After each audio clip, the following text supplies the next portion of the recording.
ایک بزرگ سے میری ملاقات ہوئی اور میں نے ان سے عرض کیا کہ حضور کوئی ایسا نسخہ عطا فرمائیں کہ طبیعت میں تھوڑا سا بیلنس رہے، چونکہ سفر بہت کرنے پڑتے ہیں، مختلف علاقوں کی مختلف غذائیں، مختلف پانی، مختلف تیل، اور ظاہر سی بات ہے کہ ہوٹل میں یا کچھ ساتھ میں لے کر کے تو جا نہیں سکتے، تو ڈر لگا رہتا ہے کہ طبیعت کہیں خراب نہ ہو جائے، کوئی ایسا نسخہ عطا فرمائیں جس کی وجہ سے طبیعت ٹھیک رہے اور کوئی بڑا عیب طبیعت کے اندر پیدا نہ ہو۔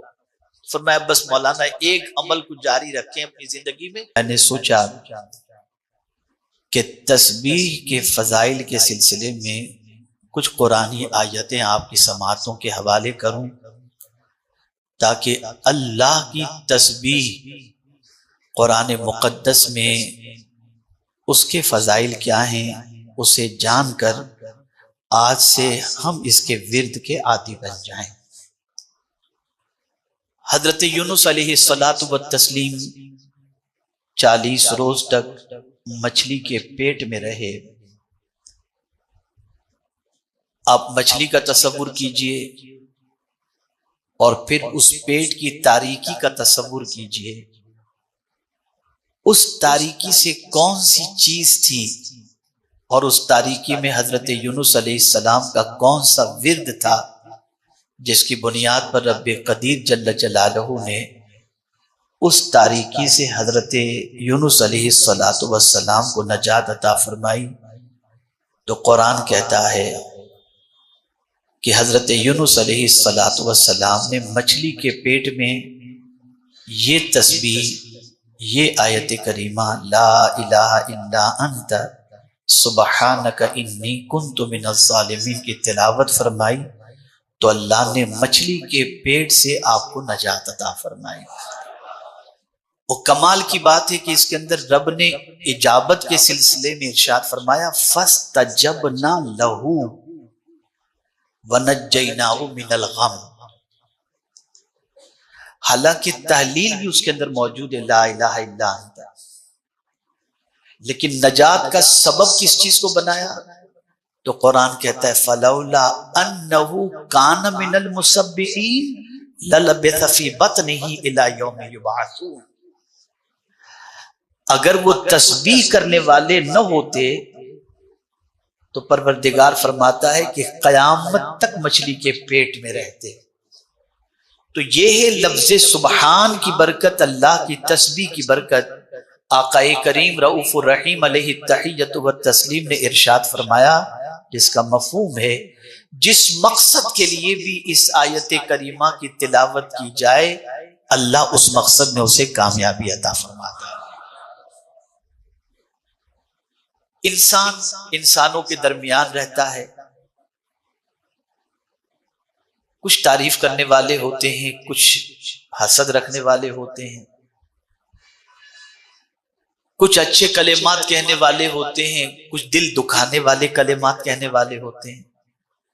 آقا کریم رؤوف الرحیم علیہ التحیۃ والتسلیم سے سچا انسانوں میں اور کون ہو سکتا ہے؟ صادق الوعد الامین جسے کہا جاتا، وہ رسول محترم، وہ رسول اعظم صلی اللہ علیہ وسلم جب دعوت کے میدان میں تشریف لاتے اور انسانوں کو حق کی طرف بلاتے تو جواب میں کوئی لفظوں کے تیر چلاتا، کوئی پتھروں کی بارش کرتا، کوئی اذیتیں پہنچاتا۔ آقا کریم صلی اللہ علیہ وسلم کے قلب اطہر کو تکلیف پہنچتی، اور میرے کریم کی شان یہ ہے کہ اپنے محبوب صلی اللہ علیہ وسلم کو کوئی معمولی بھی تکلیف پہنچے تو مولا راحت کا سامان پہلے عطا فرما دیتا، فوراً عطا فرما دیتا۔ اب آپ سوچیں کہ ایسا سچا جس کی صداقت کی گواہی قرآن دے رہا ہو، اس سچے رسول اعظم صلی اللہ تعالی علیہ وسلم کو لوگوں نے نہ جانے کیا کیا کہا، لیکن ایسی سچویشن میں پروردگار جل جلالہ نے اپنے محبوب صلی اللہ علیہ وسلم سے کیا فرمایا کہ جب ایسی کیفیت ہو کہ آپ سچے ہوں، آپ کے دل کو اذیت پہنچ رہی ہے کسی کی بات، تو اس وقت کیا کرنا چاہیے؟ ہماری سچویشن کیا ہوتی ہے کسی کو بد دعا دے دی ہم سچے ہیں، کسی نے ہمیں برا بھلا کہہ دیا تو ہم نے گالی دے دی یا بد دعا دے دی، ہلاکت کے بارے میں کہہ دیا سب. لیکن قرآن کیا درس دے رہا ہے؟ اللہ عز و جل ارشاد فرماتا ہے وَلَقَدْ نَعْلَمُ أَنَّكَ يَضِيقُ صَدْرُكَ بِمَا يَقُولُونَ، ہم ضرور جانتے ہیں ان کی باتوں سے جو آپ کے دل کو تکلیف پہنچتی ہے، جن کی باتوں سے رسول اعظم صلی اللہ علیہ وسلم کے قلب اطہر کو تکلیف پہنچ رہی ہے. اللہ فرماتے ہیں ہم ضرور جانتے ہیں وَلَقَدْ نَعْلَمُ أَنَّكَ يَضِيقُ صَدْرُكَ بِمَا يَقُولُونَ، لیکن میرے محبوب جب کسی کی بات تمہیں تکلیف پہنچے تو تمہیں کیا کرنا ہے؟ فَسَبِّحْ بِحَمْدِ رَبِّكَ وَكُن مِّنَ السَّاجِدِينَ، اپنے رب کی تسبیح کرو، حمد بجا لاؤ اور سجدہ کرنے والوں میں ہو جاؤ.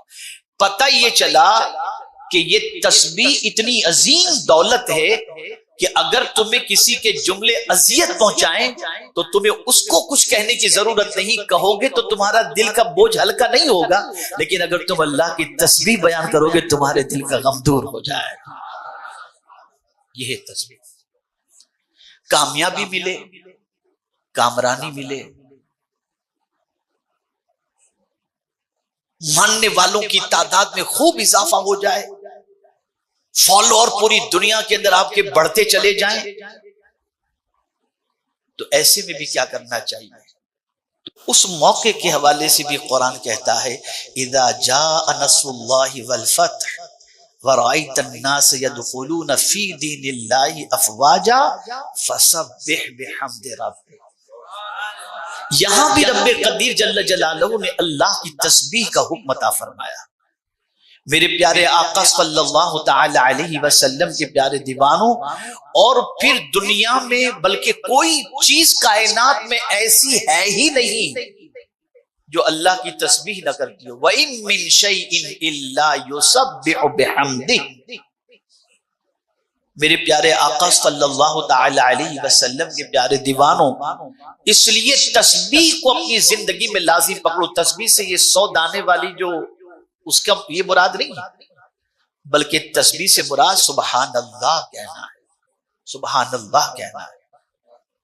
آقا کریم صلی اللہ علیہ وسلم نے ارشاد فرمایا جو شخص ایک مرتبہ سبحان اللہ کہے اس کے نام کا جنت میں ایک درخت لگ جاتا ہے. یہ سبحان اللہ. میرے پیارے آقا صلی اللہ تعالی علیہ وسلم کے پیارے دیوانوں، قرآن کہتا ہے وَيُسَبِّحُ الرَّعْدُ بِحَمْدِهِ وَالْمَلَائِكَةُ مِنْ خِيفَتِهِ. آپ قرآن مقدس میں اگر تسبیح کے حوالے سے پڑھیں تو آپ کو قرآن مقدس میں بے شمار آیتیں تسبیح سے متعلق نظر آئیں گی. بس ایک آخری بات عرض کر کے میں اپنی گفتگو کو ختم کرتا ہوں.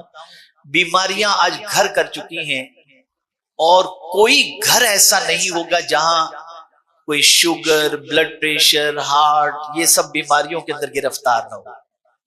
ایک بزرگ سے میری ملاقات ہوئی اور میں نے ان سے عرض کیا کہ حضور کوئی ایسا نسخہ عطا فرمائیں کہ طبیعت میں تھوڑا سا بیلنس رہے، چونکہ سفر بہت کرنے پڑتے ہیں، مختلف علاقوں کی مختلف غذائیں، مختلف پانی، مختلف تیل، اور ظاہر سی بات ہے کہ ہوٹل میں یا کچھ ساتھ میں لے کر کے تو جا نہیں سکتے، تو ڈر لگا رہتا ہے کہ طبیعت کہیں خراب نہ ہو جائے. کوئی ایسا نسخہ عطا فرمائیں جس کی وجہ سے طبیعت ٹھیک رہے اور کوئی بڑا عیب طبیعت کے اندر پیدا نہ ہو. فرمایا بس مولانا ایک عمل کو جاری رکھیں اپنی زندگی میں، کثرت سے سبحان اللہ و بحمدہ سبحان اللہ العظیم پڑھتے رہیں، انشاءاللہ اللہ تعالیٰ آپ کو نقص سے اس تسبیح کی وجہ سے محفوظ رکھے گا. تو صحت کے بیلنس کے لیے بھی یہ تسبیح بہت مفید ہے. اور کل ہی حضور محقق مسائل جدیدہ نے، حضور سراج الفقہا نے، سنی دعوت اسلامی کا جیسے یہ ادارہ ہے جس کی دستار بندی کے جلسے میں ہم اور آپ حاضر ہیں، ایسے ہی جامعہ ہرا مہاپولی بھی سنی دعوت اسلامی کا ادارہ ہے. کل وہاں بھی ختم بخاری شریف حضرت نے فرمایا. بڑی پیاری بات حضرت نے آخر میں فرمائی کہ آپ ہر نماز کے بعد 3 مرتبہ سبحان اللہ و بحمدہ سبحان اللہ العظیم پڑھا کریں. کوئی بڑی تعداد بھی نہیں، مختصر 3 مرتبہ، وقت نہیں لگتا. لیکن جب سرکار صلی اللہ علیہ وسلم نے فرما دیا ثقیلتان علی المیزان، اور حبیبتان الی الرحمن، تو جب کوئی بندہ یہ کہتا ہے تو اس کلمے کو پڑھنے کے عوض میں جو رحمان کو بہت محبوب ہے، اللہ اسے بھی ان کلمات کے صدقے میں اپنا محبوب بنا لے گا۔ تو اس کے ورد کو اپنی زندگی کے لیے لازم قرار دیں، اس کی عادت بنائیں، پڑھتے رہا کریں۔ ہماری نماز کا آغاز بھی اگر دیکھیں تو ہم تکبیر تحریمہ کے بعد نہ تعوذ سے نماز شروع کرتے ہیں، نہ تسمیہ سے شروع کرتے ہیں، نہ سورہ فاتحہ سے، ہم شروع بھی کرتے ہیں تو سبحانک اللہم سے شروع کرتے ہیں۔ اور سب سے اہم رکن جو نماز کا ہے، جو سجدہ، اس سجدے میں بھی ہم کہتے ہیں تو سبحان ربی الاعلی ہی پڑھا کرتے ہیں۔ اور پروردگار نے اپنے محبوب صلی اللہ علیہ وسلم کو سفر معراج سے مشرف فرمایا، تو اس عظیم سفر میں لے جانے کے سلسلے میں جو سفر کا تذکرہ، جس کا آغاز بھی فرمایا تو سبحان ہی سے فرما کر بتا دیا کہ اگر میری ذات کو بے عیب تمہیں جاننا ہو تو یوں جان لو میں ایسا طاقتور ہوں کہ اپنے محبوب کو ایک ہی ساتھ بلکہ چند ساعتوں کے اندر مسجد حرام سے مسجد اقصی رات کے مختصر سے وقت میں لے جانے کی طاقت رکھتا ہوں۔ یہ کسی انسان کے بس کی بات نہیں کہ اتنی جلدی جائے اور لامکاں کی سیر کر کے آئے۔ تو میرے پیارے آقا صلی اللہ علیہ وسلم کے پیارے دیوانوں، رب نے اپنے سبحان ہونے کی دلیل کے طور پر اپنے محبوب کے سفر معراج کا تذکرہ فرما دیا اور فرمایا سبحان الذی اسرا بعبدہ لیلا من المسجد الحرام۔ سبحان دعویٰ ہے، الذی اسرا بعبدہ لیلا من المسجد الحرام، یہ ایک دلیل کے طور پر ہے۔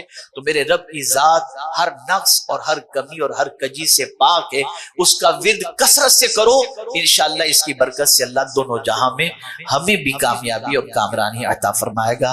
اللہ عز و جل آقا کریم صلی اللہ علیہ وسلم کے صدق و توفیل مجھے آپ کو سب کو توفیق نصیب فرمائے کہ ہم اس کا ورد کریں۔ اور بہت سارے طلبہ یہاں پر تشریف فرما ہیں، آپ تعلیم کے آغاز میں حفظ کر رہے ہیں، قرآن شریف کی جو ہے یاد کرنے سے پہلے کتاب پڑھنا چاہتے ہیں، کتاب کی تلاوت سے پہلے، اسباق سے پہلے یہ پڑھ لیا کریں سبحانک لا علم لنا الا ما علمتنا انک انت العلیم الحکیم۔ اس تسبیح کی برکت سے بھی انشاءاللہ العظیم آپ کی میموری بھی شارپ ہوگی اور اللہ تعالیٰ علم کی دولت سے بھی مالا مال فرمائے گا۔ اللہ مجھے آپ کو سب کو رسول اعظم صلی اللہ علیہ وسلم کی تعلیمات پر عمل کی توفیق نصیب فرمائے۔ وما علینا الا البلاغ المبین۔ السلام علیکم ورحمۃ اللہ وبرکاتہ۔